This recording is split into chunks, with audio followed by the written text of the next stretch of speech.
Assalamualaikum warahmatullahi wabarakatuh. Nama saya ialah Siti Nurhamdina binti Jamaluddin.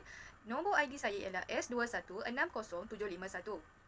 Mengenai artikel yang telah saya tulis, ianya merupakan tentang cara pengajaran dan pembelajaran yang berkesan melalui penggunaan teknologi dalam kelas kejuruteraan dan cara menilai pelajar di dalam kelas.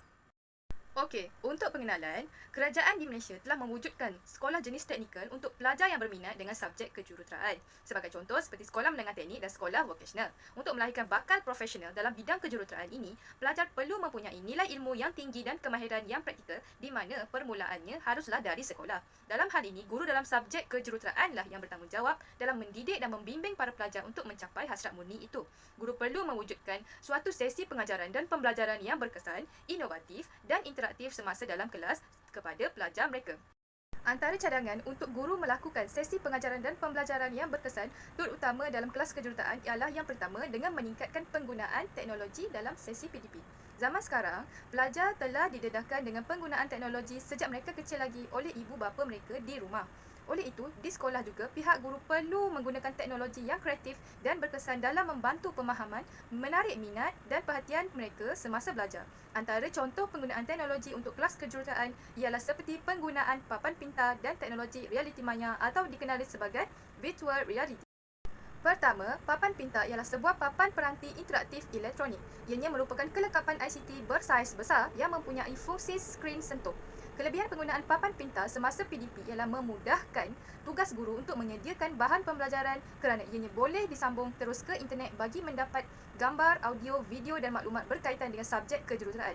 Selain itu, pelajar juga boleh berinteraksi menggunakan papan pintar dengan menyentuh skrin tersebut, menaik dan melakar atau menulis jawapan mereka di atas skrin.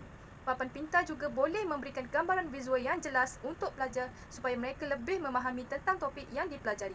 Namun, papan pintar ini juga mempunyai keburukannya. Contohnya, guru mungkin tidak menyedari, tetapi melalui penggunaan papan pintar, terutama cahaya skrin daripada papan tersebut boleh merosakkan sel DNA dalam darah mereka kerana pelajar ialah seorang kanak-kanak yang sedang membesar dan mereka lebih cepat menyerap radiasi berbanding orang dewasa.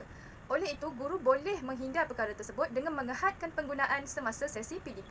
Seterusnya ialah penggunaan teknologi realiti maya atau virtual reality. Teknologi ini boleh mensimulasikan pembelajaran dalam bentuk maya. Guru dan pelajar boleh berinteraksi dan merasai pengalaman seolah-olah mereka berada dan melakukan sesuatu di tempat yang berlainan. Walaupun hanya secara maya, ianya boleh menarik minat pelajar. Mereka boleh melihat dan merasai pengalaman yang baru berkaitan dengan kejuruteraan. Sebagai contoh tentang pembinaan bangunan yang moden dan juga mereka bentuk satu robot yang canggih dan hebat. Selain itu, pelajar juga boleh meningkatkan daya pemahaman dan ingatan terhadap konsep yang diajar dalam subjek kejuruteraan. Penggunaan teknologi realiti maya juga boleh meningkatkan daya imajinasi dan ingatan serta pemikiran kreatif di mana ianya amat penting untuk setiap pelajar kejuruteraan. Namun, terdapat keburukan dari penggunaan virtual reality ini iaitu jika penggunaannya terlalu lama, ianya boleh menyebabkan risiko sakit mata terhadap pelajar tersebut. Risiko kecederaan semasa memakai alat virtual reality juga boleh terjadi kerana pelajar tidak dapat melihat keadaan di sekeliling mereka. Jika pembelajaran memerlukan mereka untuk bergerak, mereka boleh tersadung dan jatuh. Jadi, untuk mengelakkan dari berlakunya kejadian buruk itu, guru perlu sentiasa berwaspada dan buat persediaan yang betul sebelum pelajar menggunakannya. Seterusnya, cara untuk guru melakukan sesi PDP yang berkesan semasa dalam kelas kejuruteraan ialah mempelbagaikan kaedah pedagogi bersama dengan pelajar. Antara kaedah pedagogi masa kini ialah seperti blended learning, project based learning, problem based learning, game based learning dan juga inquiry based education. Kesemua kaedah pedagogi yang berpusatkan pelajar boleh memberi manfaat dan melatih mereka untuk belajar secara kendiri, merasa semangat ingin tahu, memupuk minda inovatif dalam menyelesaikan masalah, menambah minat dan motivasi serta membina pengalaman pelajar yang baru. Seterusnya, terdapat dua cara untuk menilai tahap pembelajaran pelajar iaitu secara realiti ataupun maya. Melalui realiti, sebagai contoh, semasa pelajar terlibat dalam aktiviti dalam kelas yang disediakan oleh guru, guru boleh melakukan pentaksiran bilik darjah secara terus kepada pelajarnya. Ataupun, guru boleh melakukan penilaian rakan sebaya di mana rakan kepada pelajar itu yang menilai hasil belajar rakannya semasa sesi kelas atau aktiviti berlangsung. Manakala melalui Maya pula, guru boleh menggunakan aktiviti gamifikasi seperti aplikasi Kahoot, Quizizz atau Mentimeter untuk menilai tahap pembelajaran pelajarnya. Semua jenis aktiviti gamifikasi ini boleh memberi kelebihan kepada guru dan juga pelajar, seperti dapat bersosial melalui Maya, menyeronokkan, menarik, interaktif dan juga mempunyai catatan maklum balas dari pelajar untuk guru mudah untuk menilai.